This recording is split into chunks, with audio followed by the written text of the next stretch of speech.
tingnan natin guys din yung capacitor din niya. Okay siya.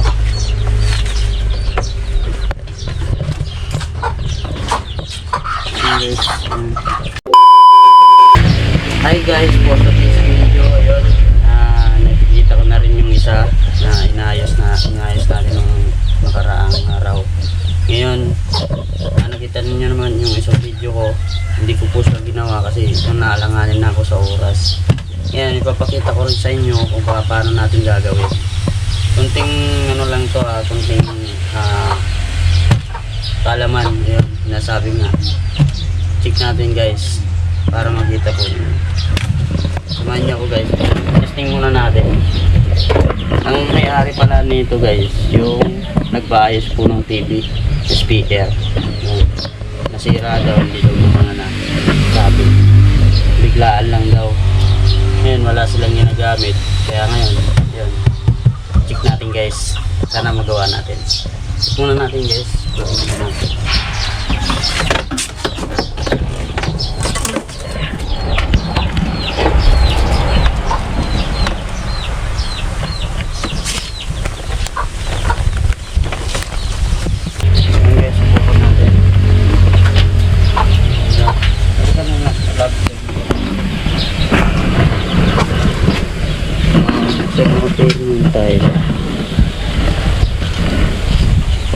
Guys, okay naman siya yung timer.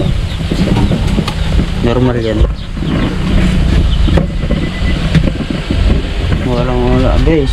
Kahit ano mo, wala. Gumagana siya eh, okay siya eh. Yung guys, subukan natin. Tingnan natin yung motor niya.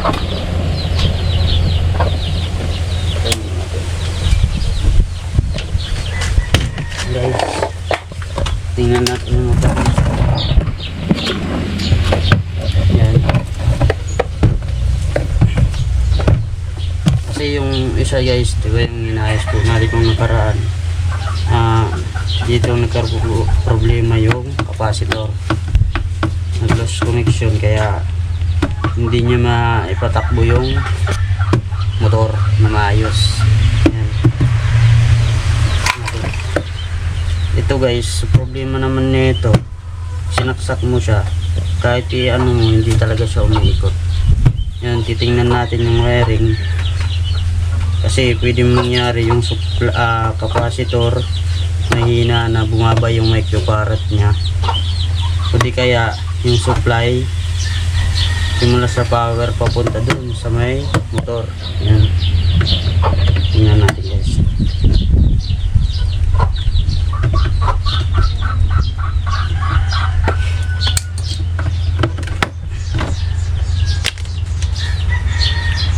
Ito guys, so ito yung motor niya guys. Ayan guys, ito yung motor niya, yung pambelt.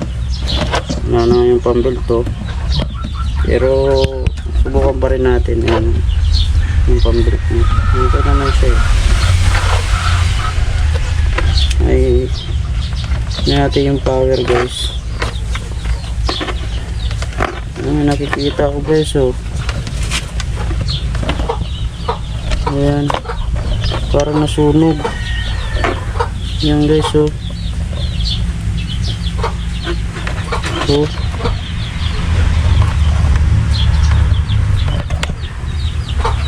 ito guys yung sa plug. Ayan, ito yung power. Ayan, dalawa ground, live, tsaka neutral. Ayan, ito yung neutral nya, oh.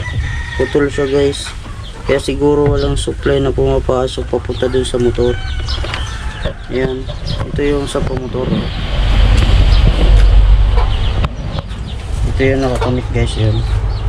Tapos ito naman yung live, pati nga yung live guys, oh. Pang itim na rin, oh. Sunog ka rin siya. Tingnan natin guys din yung capacitor din niya. Okay siya.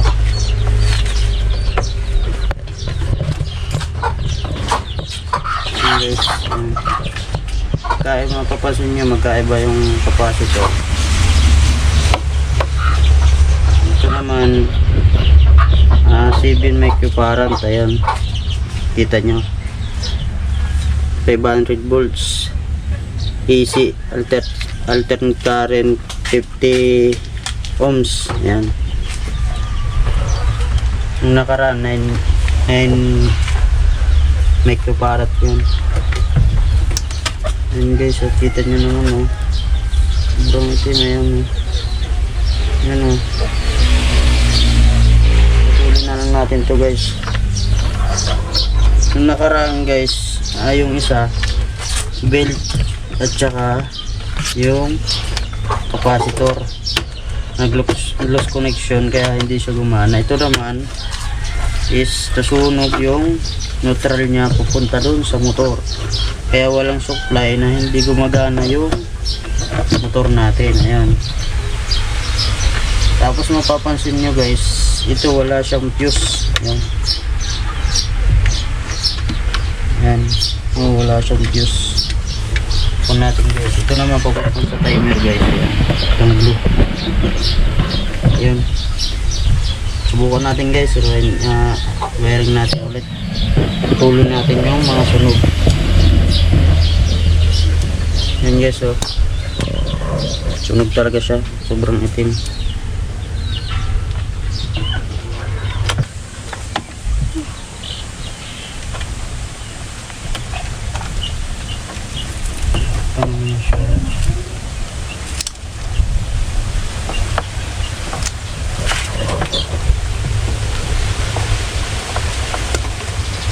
Kasi guys, pag ako nagre-repair, nagsisimula muna ako yung simula sa plug pupunta sa supply. Kasi doon pa lang, pagka hindi gumagana yung motor, posible siyang may putol na wire, tapos o di kaya sunog yung rewinding siya sa loob, o di kaya may putol. Ganun yun guys. Kaya yun, dito pa lang nakita na natin ang problema. Yan, mga putol, sunog siya kaya hindi na tayo pupunta doon. Dito pa lang, pag mabalik na natin na rewire, may connect na natin sa maayos, subukan natin ulit. Pag hindi pa gumana guys, tsaka na tayo pupunta doon sa motor. Ayan,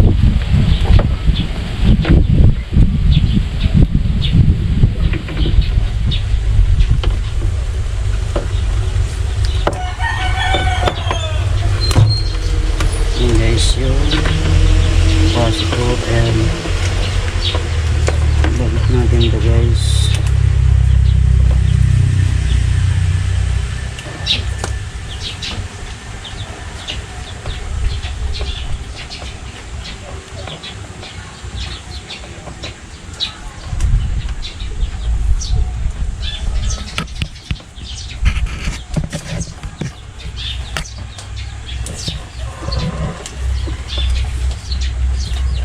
Kadalasan kasi nasisira minsan yung belt niya pag matagal na ginagamit. Tapos minsan capacitor din ito, nangyayari bumababa yung microfarad niya, kaya hindi niya makayang ikutin yung motor.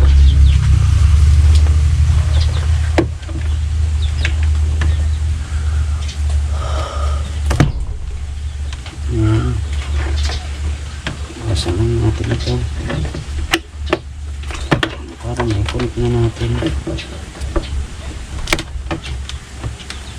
Ito na yun guys, yung papunta sa motor, ito papunta sa timer. Ayan, tapos sa power. Ayan, ayan sa power. Ito guys, ito yung live. Ayan, ito naman neutral, ito naman yung ground. Supply ito sa top supply power. Natin ito yung tatlo. Alanganin na ito.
guys, connect na natin ito.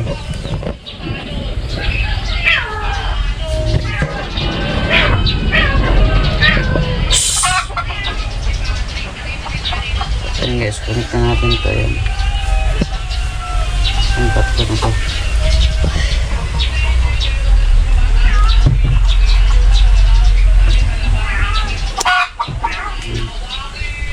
Sabitin natin ito. Tapos subukan natin.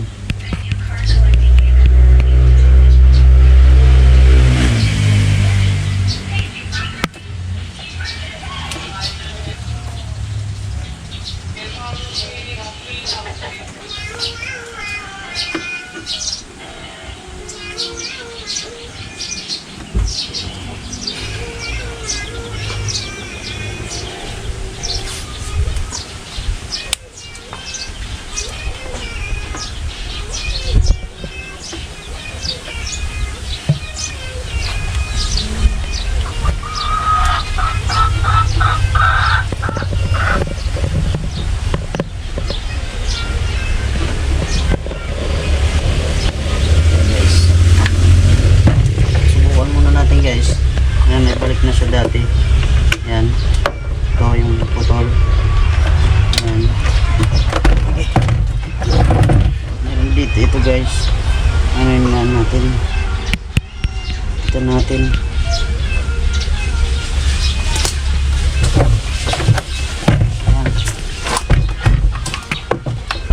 Ayan guys, subukan natin.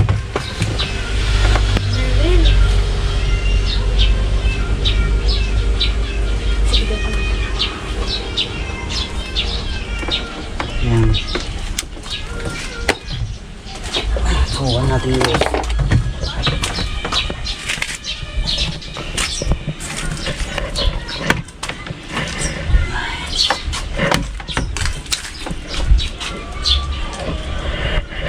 Sana guys, okay na siya. Buksan na natin. Ayun. Ayun guys, oh. Bukas pa lang. Gumana na siya kagad. Ayun.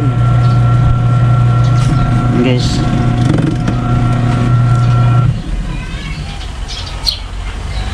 sunog lang pala siya guys. Di pala nasusuplayan ng power dun sa motor niya, yung isang linya. Yun guys.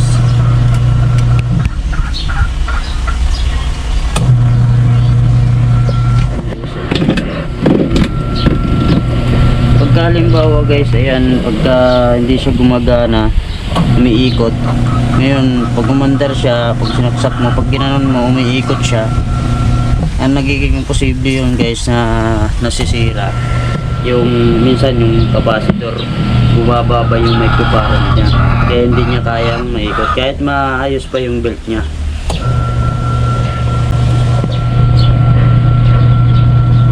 Ayan, okay pa naman siya.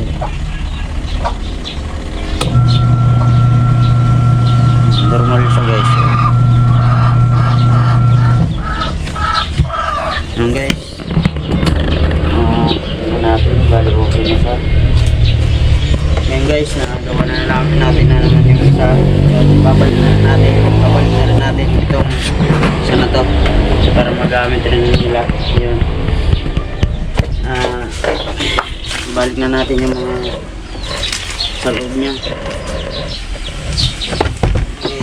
Yung capacitor niya, ayan, balik na natin para balik ito dito sa dati. Ayan.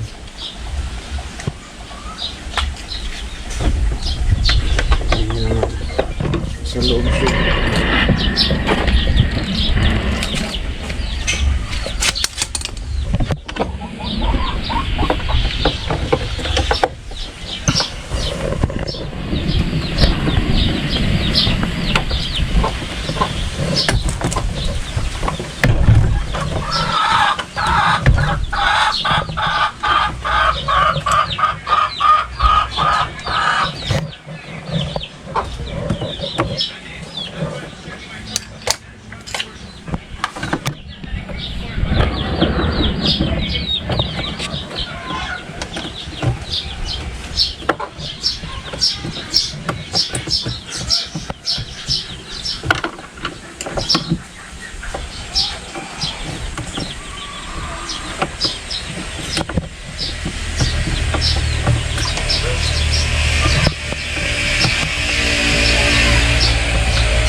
Nagkakasaksak na siya guys. Ayan. Kasaksak na siya. Isa naman natin. Ayun oh. Gano'n siya kagad guys oh. Mas mga ikot oh. Ayan. Release. Ayan.